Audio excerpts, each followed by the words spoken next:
মাংসের এই পিসগুলো যখন কেউ খেতে চায় না, তখন আমি এমন কিছু বানিয়ে দিই যে বাবা ছেলের মধ্যে কাড়াকাড়ি শুরু হয়ে যায়।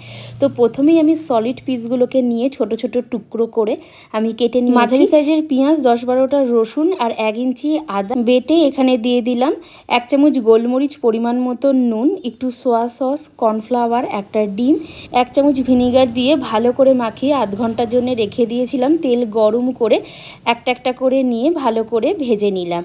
তেল ঝরিয়ে একটা একটা করে আমি তুলে রাখলাম। তারপরে তেলের পরিমাণটা একটু বেশি ছিল বলে তেলটাকে তুলে নিয়ে 2 চামচের মতো তেল রেখে পেঁয়াজ কুচি, রসুন কুচি, আদা কুচি দিয়ে ভালো করে 2 মিনিটের মতন ভেজে নিলাম। 3 রকমের সস দিয়ে নাড়াচাড়া করে ভেজে রাখা মাংসের টুকরোগুলোকে দিয়ে সসের মধ্যে ভালো করে নাড়াচাড়া করে দিতাম যাতে দেখতে সুন্দর লাগে, তাই জন্য ওপর থেকে একটু সাদা তিল ছড়িয়ে দিলাম। সস ব্যবহার করেছি বলে আলাদা করে নুন ব্যবহার করিনি। এত সুন্দর খেতে হয়েছিল যে বাবা ছেলের মধ্যে কাড়াকাড়ি শুরু।